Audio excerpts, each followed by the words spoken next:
YouTube channel. तो मेरे घर में हो गई है बहुत ज्यादा भीड़ और मैं दिखला रही हूँ किस चीज का है भीड़। है मोनी, मेरी मामी की बेटी, आई है कुंभ नहाने और ये है इसका नटखट बाल गोपाल। और ये दोनों इसी के पीछे परेशान है। अब सबके दिखाई। और मामी जो वीडियो बना रही थी कलकत्ता जाने के बाद वीडियो भूल गई। और यहाँ पे है मेरे मोनी के जेठ जेठानी लोग। ये है बड़ी जेठानी, ये है बड़े जेठ। मेरी मम्मी बैठी हुई है, वापस से आई है कुंभ नहाने। पता नहीं कितना पाप किया कि पुण्य की है। पुण्य के इसलिए दो बार आई है। और ये है मजले वाले भैया, क्या बोले हैं। और ये है इनकी वाइफ, क्यूट सी गोल मटोल सी। और ये है आशीष जी। कौन सा गाना? घर में पधारो दामाद जी, अंगना में पधारो। जैसा कि आप लोगों ने देख ही लिया कि मेरे घर में पूरी फैमिली आई हुई थी। मेरी मामी की लड़की के पूरे ससुराल के लोग आए हुए थे कुंभ नहाने के लिए। तो ये लोग कुंभ नहा के अयोध्या घूम के वापस बनारस आए थे। तो अब हम लोगों ने प्रोग्राम बनाया था विंध्याचल, अष्टभुजी, ये सब जगह पूरा घूमने का। तो हम लोग बस निकल चुके हैं। सब कोई, हम सारी लेडीज़ें एक कार में थे कि लेडीज़ अपनी मस्ती करती हुई जाएंगी, और एक कार में पूरे जेंट्स लोग बैठे हुए थे। और हम लोग सब कोई यहाँ पे एंजॉय कर रहे थे। और उसी दिन टोनी यानी मोनी की बड़ी बहन का एनिवर्सरी भी था। तो हम लोग ऐसे मस्ती कर रहे थे। तो हम लोग सबसे पहले गए सीतामढ़ी, क्योंकि विंध्याचल में बहुत भीड़ था। ये पुराना है। सीतामढ़ी चले गए और सीतामढ़ी में ये देखिए यहाँ पे आशीष जी दोहा बोल रहे थे, राम लक्ष्मण जानकी, हनुमान जी के ऊपर ऐसे दोहा बोल रहे थे, जो बहुत ही अच्छा था। और यहाँ पे सब कोई दर्शन करने के लिए आए हैं। मामा मेरे ख्याल से पहली बार आए हैं। और ये सीतामढ़ी आप लोग जानते ही होंगे, जहाँ पे सीता माँ का बहुत ही सुंदर सा मंदिर है। और सीतामढ़ी यहाँ पे समाधि लिए थी। तो ये मंदिर में हम लोग सबको एंट्री कर रहे हैं। बहुत भीड़ भाड़ तो नहीं था, लेकिन जितने लोग भी कुंभ नहाने के लिए आए हुए थे वो लोग अयोध्या होते हुए बनारस, काशी विश्वनाथ और बहुत लोग विंध्याचल भी दर्शन करने के लिए जा रहे थे। तो यहाँ पे शंकर भगवान जी का भी मंदिर है, वाल्मीकि आश्रम है, सीता माँ का चूल्हा है, सीता माँ जहाँ पे स्नान करती थी वो है, सीता माँ जहाँ खाना बनाती थी सीता माँ का रसोई वो भी है। तो यहाँ पे तमाम किस्म का सब चीज़ है। लव कुश का, जहाँ पे लव कुश खेलते थे वो बाग बगीचा भी है। तो ये देखिए सीता माँ का सुंदर सा मंदिर, इतना अच्छा लगता है ना। मतलब मैं बहुत सालों बाद सीतामढ़ी गई। ऐसे मैं पहले हर साल जाती थी जब मैं अपने ससुराल में थी, लेकिन जब से बनारस में आई हूँ तब से एकदम जाने का मौका ही नहीं मिल पाता है।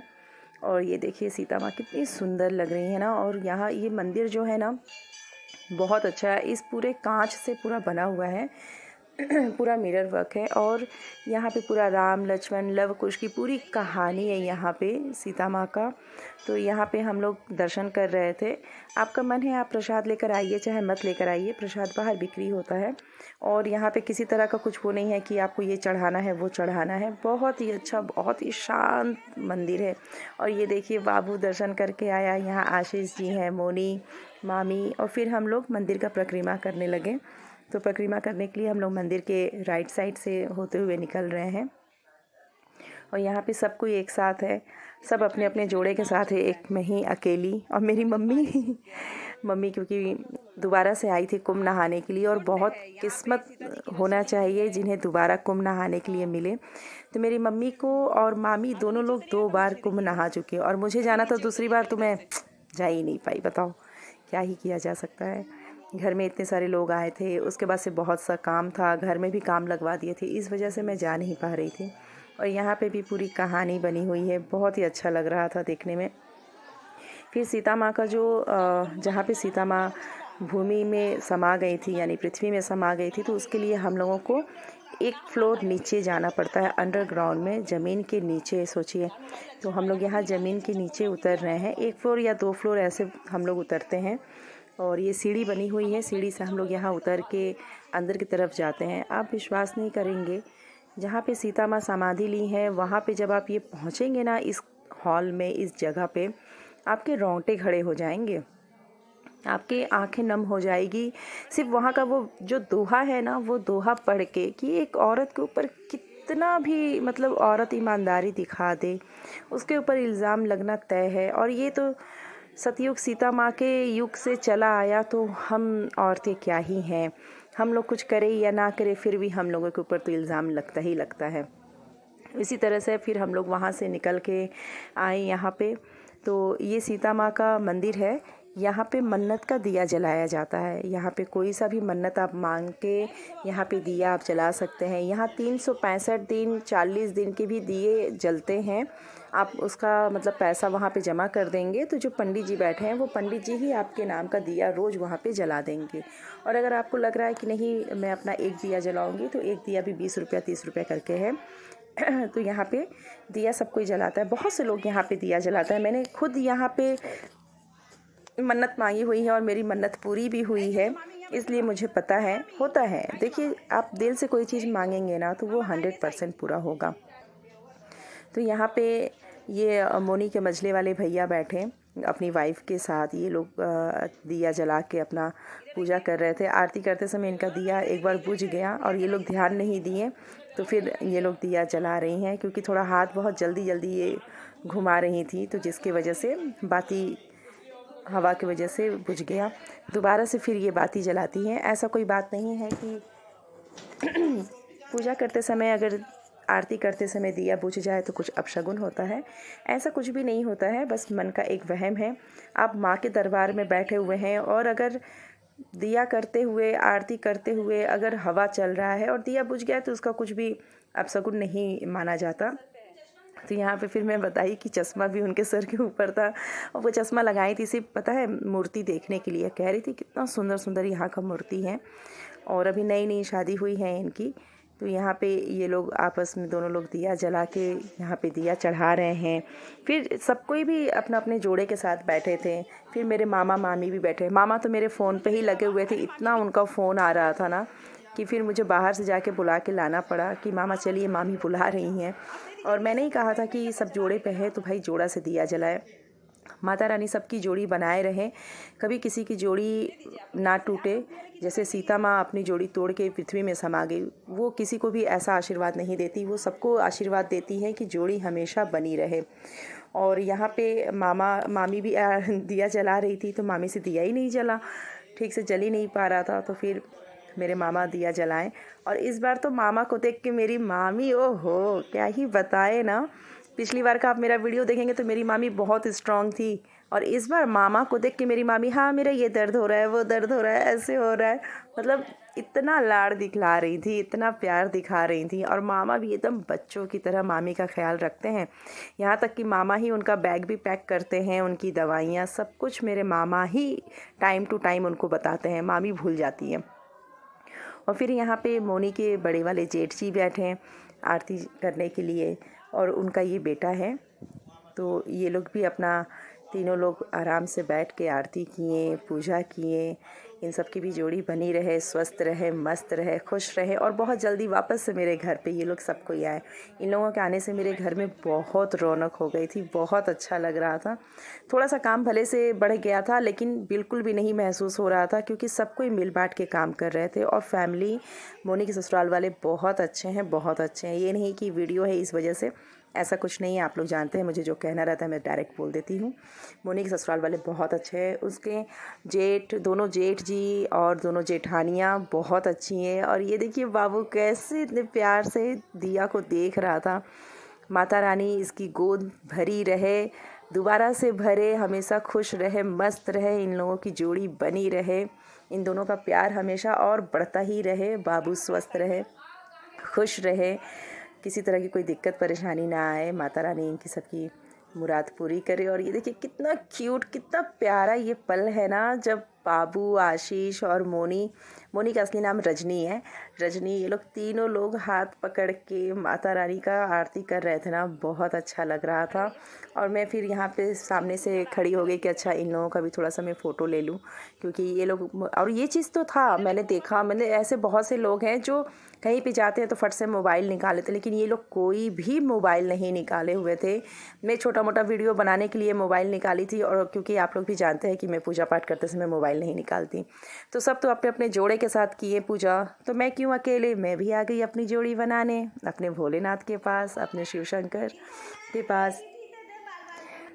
मैं कहीं भी रहूं, किसी भी हाल में रहूं, मेरे जान मेरे हनी मेरे साथ ही रहते हैं क्योंकि वो हर पल मेरे साथ चलते हैं, मेरी परछाई हैं वो। वो एक परछाई की तरह ना मेरे साथ रहते हैं, जो कभी भी मुझसे अलग नहीं हो सकते। मेरी खुशी, मेरी हँसी, मेरी आँखें, मेरी माँग, मेरे गले में, हर एक जगह में वो बसे हुए हैं, मेरी सांसों में बसे हुए हैं। तो इसी तरीके से फिर मैं अपने भोलेनाथ का दर्शन की और यहाँ पे देखिए बड़ी वाली दीदी भी दर्शन कर रही थी। तो यहाँ से दर्शन करके फिर हम लोग आए हनुमान जी के यहाँ पे, और ये इतना बड़ा सा हनुमान जी है, वीडियो में पूरा आ भी नहीं रहा है क्योंकि मैं वीडियो से ब्लॉग शूट कर रही थी, इसलिए पूरी तरीके से आ भी नहीं पा रहा था। अब आप लोग थोड़ा सा मेरा वॉच टाइम बढ़ाइए, कुछ इनकम उनकम हो तो मैं एक नई मोबाइल भी लूँ, तब आप लोगों को और अच्छे से वीडियो बना के दूँ। इस मोबाइल से ना ब्लॉग अच्छा नहीं बन पाता है, बट लेकिन कोई नहीं, बहुत जल्दी नया मोबाइल लेने वाली हूँ, ले लूँगी आप लोगों के प्यार और आशीर्वाद से। तो यहाँ से हम लोग दर्शन करते हुए फिर हनुमान जी के गुफ़ा में गए, और जहाँ पे हनुमान जी खड़े थे ना, उनके ठीक पैर के नीचे ही गुफ़ा है, हनुमान जी का मंदिर है यहाँ पे। और बिल्कुल यहाँ पे चिल्ला चिल्ली नहीं होता, एकदम शांत, सिर्फ घंटी की आवाज़ आपको सुनाई देगी क्योंकि सब यहाँ पे घंटी बजाते हैं। तो यहाँ पे हम लोग सब कोई दर्शन करते हैं, और यहाँ पे भी सब कोई दर्शन कर रहा है अपने अपने साथ, और मैं फिर वहाँ से परिक्रमा करने के लिए, एक गुफ़ा जैसे बना हुआ है ये, तो यहाँ से फिर जा रही हूँ। तो यहाँ पे पूरा राम जी का और हनुमान जी का बचपन के समय का क्या बोलूँ मैं, बचपन के समय का सब ये सब है, यहाँ पे फ़ोटो लगे हुए हैं और सब कोई साथ में हम लोग निकल रहे हैं। तो यहाँ पे फिर हम लोग परिक्रमा करते हुए अंदर से मैं जा रही थी, मेरे पीछे छोटे भैया थे, आशीष भी थे। तो हम लोग यहाँ से निकलते हुए जैसे ही मैं सामने पहुँची तो देख क्या रही हूँ कि ओह, मेरे मामा जी हनुमान चालीसा कर रहे हैं। मामा जी हनुमान जी के बहुत बड़े भक्त हैं, और वो सुबह हनुमान जी का मतलब भजन शुरू हो जाता है उनके मुंह में, और वो पूरा ग्रह नक्षत्र देख के काम करते हैं कि इस ग्रह में ये टाइम करना है, ये नक्षत्र लगा है तो उस टाइम में ये काम करना है, और वो रात को ही सारा टाइमिंग नोट करके अपनी डायरी में रखते हैं। तो यहाँ पे हम लोग सब कोई दर्शन कर लिए। अब मामा का हनुमान चालीसा ख़त्म होगी तभी ना सब कोई जाएगा, आगे बढ़ेगा। तो मामा अपना हनुमान चालीसा ख़त्म किए, फिर हम लोग सब कोई बाहर आए। तो बाहर ये देखिए सब कोई एक लाइन से बैठा था, सबका फ़ोटो वोटो खिंचाया गया, वीडियो बनाया गया। और हाँ, ये जो अंकल जी हैं ये मोनी के ससुर जी हैं, और बहुत बहुत बहुत अच्छे हैं। मतलब ससुर हो तो ऐसे हो, कोई रोक टोक नहीं है, कुछ नहीं है। और इनके तीनों बेटे और तीनों बहुएं भी ना इन्हें बहुत प्यार करती हैं, एकदम मतलब क्या ही कहा जाए, बहुत प्यार करती है। और फिर हम लोग निकल चुके विंध्याचल के लिए, और ये देखिए गंगा कितनी सूख गई है, मतलब जितना पानी रहना चाहिए अभी तो है नहीं। और हम लोग सब यहाँ विंध्याचल के लिए निकल गए, लेकिन रास्ते में इतना जाम था ना कि समझ में आ गया कि विंध्याचल अभी हम लोग दर्शन नहीं कर पाएंगे। तो हम लोग क्या किए, वहीं से गाड़ी हम लोग विंध्याचल ना जाके सीधा अष्टभुजी के लिए हम लोग निकल गए, क्योंकि विंध्याचल जो लोग जाते हैं दर्शन करने के लिए वो अष्टभुजी ज़रूर जाते हैं। शीतला माँ का मंदिर है। तो देखिए जाम में हम लोग फंस गए हैं, बहुत देर तक हम लोग जाम में थे। फिर उसके बाद गाड़ी जैसे तैसे करके चलना शुरू हुआ। तो अब क्या ही किया जा सकता है, एक तो कुंभ को लेकर इतना जाम चल रहा था ना सब जगह कि बहुत दिक्कत परेशानी हो रही थी, जिसकी वजह से बच्चों की ऑनलाइन क्लासेस भी चल रही थी। लेकिन वो ठीक भी था, बच्चे लेट से स्कूल पहुँचे, इससे अच्छा है कि ऑनलाइन क्लासेस ही हो जाए। कम से कम बच्चे पढ़ तो रहे थे, क्योंकि एग्ज़ाम का टाइम था, एनुअल एग्ज़ाम था।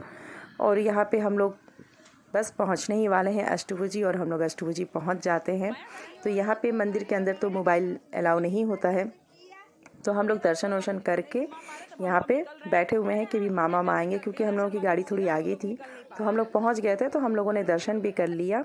और ये जो पीछे का साइड है ना, यहाँ पे ना सीता माँ यहाँ पे नहाती थी जब वनवास के समय, क्योंकि वो लोग तो जगह बदलते रहते थे ना जंगल में। तो यहाँ पे भी सीता माँ का है नीचे, लेकिन अंधेरा हो जाने की वजह से हम लोग नीचे नहीं उतरे, थोड़ा सा रिस्क है, जंगल है तो कुछ भी हो सकता है। और लेडीज़ें थी और रात का वक्त हो गया था, तो बहुत भीड़ भाड़ भी नहीं था कि चलो बहुत से लोग झुंड बना के जा रहे हैं, इसलिए ये रिस्क था। नीचे हम लोग इसलिए नहीं उतरे, मेरे पीछे से ही ये रास्ता है बिल्कुल। और हम लोग तो गए हैं, जितनी बार हम लोग आते हैं तो उतनी बार हम लोग गए हैं, क्योंकि हम लोग दिन के समय में आते हैं। और फिर वहाँ से दर्शन करके हम लोग निकले और सीधा हम लोग पहुँचे विंध्याचल रास्ते का मैं वीडियो इसलिए नहीं बना पाई क्योंकि मेरा मोबाइल डाउन हो रहा था, और चार्जर लगाई भी हुई थी कार में, तो पता नहीं क्यों चार्ज नहीं हो पा रहा था। कुछ तो प्रॉब्लम हो गया है मेरे मोबाइल में, मोबाइल बहुत हैंग भी करने लगा है, इसी वजह से मैं ब्लॉग भी नहीं शूट करती हूँ। तो यहाँ हम लोग विंध्याचल पहुँच गए हैं, और ये देखिए विंध्याचल जो टूट के पूरा बना है ना, इसका कॉरिडोर इतना अच्छा से बन गया है, दुकान भी कितनी अच्छे से लग गई है। तो यहाँ पे अब हम लोग जा रहे हैं 1 नंबर गेट से हम लोगों ने एंट्री किया है, लेकिन आगे चल के पता चला कि 1 नंबर गेट का जो मेन दरवाज़ा था वहाँ से वो बंद हो गया है, तो हम लोगों को 2 नंबर से जाना पड़ा। तो हम लोग साइड से ही गली थी, तो वहीं साइड की गली से हम लोग